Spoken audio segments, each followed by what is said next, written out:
Hello. This is the first vlog for LRQA Sweden. And interesting. Yeah, it's interesting. So I thought maybe if you start presenting yourself. Shall I start? Yeah, you start. I'm Pia Wiktorsson.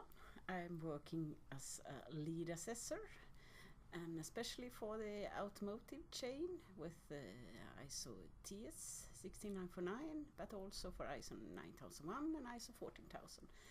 And I'm worked for LRQA approximately 8 years now. Yeah. And you? Yeah, I'm Magnus Friberg, and I'm now the technical manager for the Northern Europe or Nordic. I worked for 20 years, hence the grey hair. You know, it comes with the territory. I put color in my hair. Yeah. I think you would be surprised if I did that. Yeah, I'm sure. I also do audits, so I do 9, 14, 18 energy management systems, and I do some verifications, but I don't do ISO TS. No. We thought maybe discuss a little bit what we see on how the changes in the new standard for 9000 and 14000 are making changes for the management in the companies we're working with. So how do you see, is there any changes for management? I think there is quite a big change for management, and one thing that I really like with the changes in the complete management system, or how the new standard is designed, is that previously with the old standard it was actually possible to put a certificate on the wall. Yeah, you're right. You could really use a person who made sure that the certificate was on the wall, but the management was not involved at all.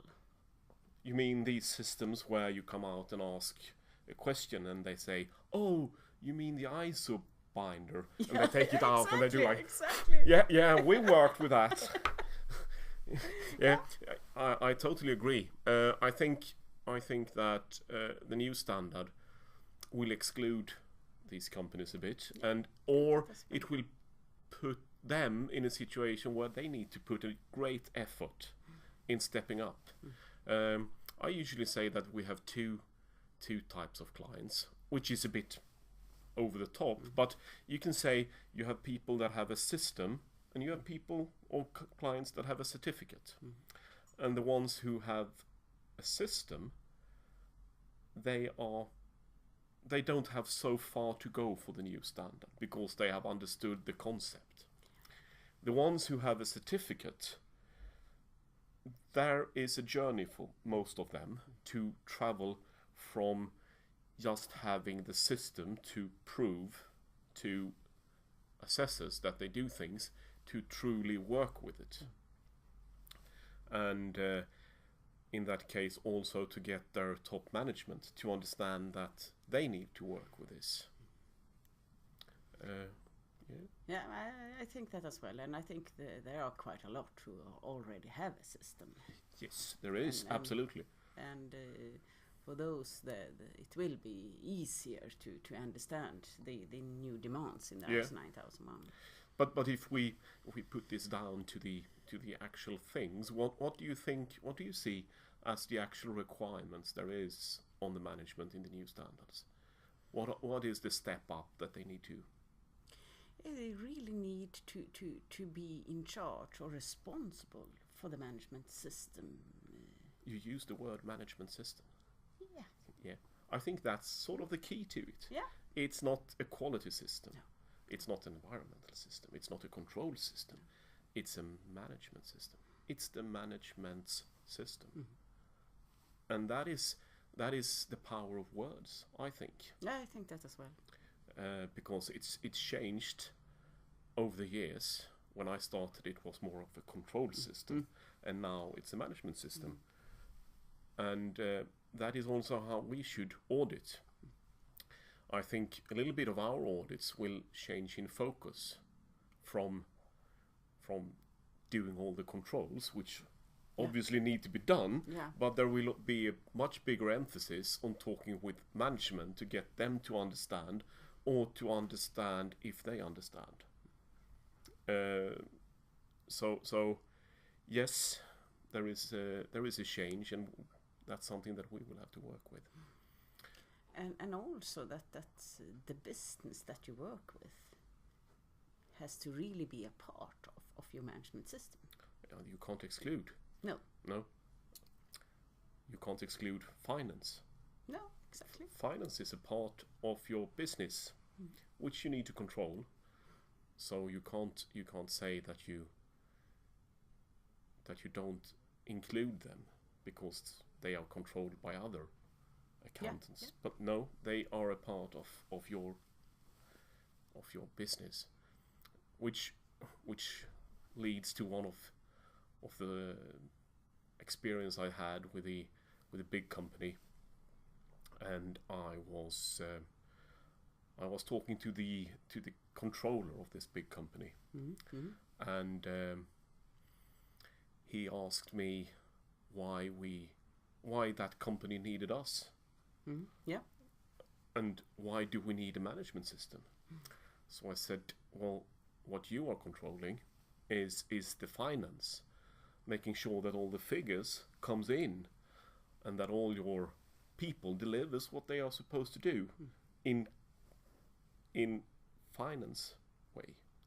But how do you think these figures, I asked him, come in if there is not a system on the other side controlling that all employees do what they're supposed to do? He had a bit hard to answer that question. It's about measuring. I know in Sweden, and I think a lot of Western Europe, we measure a lot because we can. Yeah. Not maybe necessary because we need it. Exactly. So it was this interview with the MD, and I said, could you show me your KPIs? He said, yes, I can. And he pulled out this PowerPoint of 50 pages, and he started to go through. And it was 50 pages of graphs and figures and all of this. And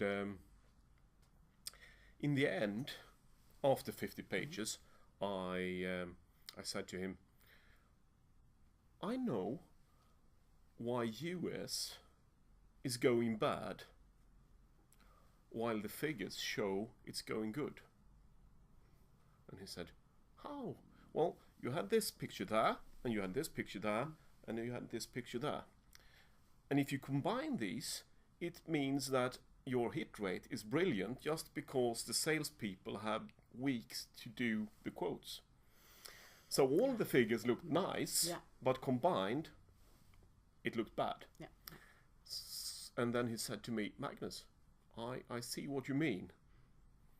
These figures are not showing me what I want. No. After 6 months, I came back and he said, Magnus, come. And he had went from 50 pages to 7. Oh, wow. Wonderful. Which means that he had done his homework. Yeah. I didn't tell him to do it. No. He understood it himself, that instead of measuring everything, he wanted to make sure that he measured the things that needed. Leading back to it was good management, because he was engaged in what it was that he needed. Yeah. And I think the new standard actually gives us more possibility to discuss those things. Yeah. And it encourages the management, if they use it, to work it in a correct way. Today, it's quite common that there is a quality representative that runs the job. Do you see that it will increase, that the quality reps will be a part of the management group or management team? Or will the demography of the management team change in lifting the responsibility to the ones who really can take the decisions? I think that we will have a quite big mix here. Yeah. Because I already today see that there are a couple of, or quite a lot of companies where the management representative is actually a part of the management team already. Yeah. But you have also the opposite, where you have a management representative that sits in the team of sits in the team of marketing, that have a marketing manager, that then have a sales and marketing director that reports to the management, which means that you have 3 filters that filters the information. Exactly. That is also quite common that we. Yeah. So I think this will change. Those who have those different levels, they have to put it on the board, on the management team. Yeah, and we will need to see that the board, the management team, actually take the relevant decisions based not on feelings but on solid facts. Exactly. What do you think about the interest parties? Will that change, or how shall the organization work with that? I think I'm an environmentalist, and 14001 have always had the interested parties as a part of the standard, and there it becomes natural because we talk about neighbors, we talk about what does the product produced affect the environment, and it's a little bit easier to make a hands-on when you talk environment. Also because everyone has a feeling about environment. If we expand this to quality, I think it's similar. We just need to learn who are the interested parties from a quality perspective. I see, as have always been there, but the client and the client's client and so on, and the end users, but also owners, stakeholders in other ways, and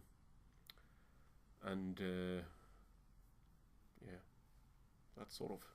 I think it will expand, and it's going to be increasingly more important to take these. And what I can see, and especially in the automotive chain, the interest parties have always been there, but not mentioned as interest parties. For example, the client who are really important, and a customer who are really important, and then you have the end user, and then of course you have the owner. Absolutely, and connecting to automotive, you have the suppliers. Exactly. And the supplier.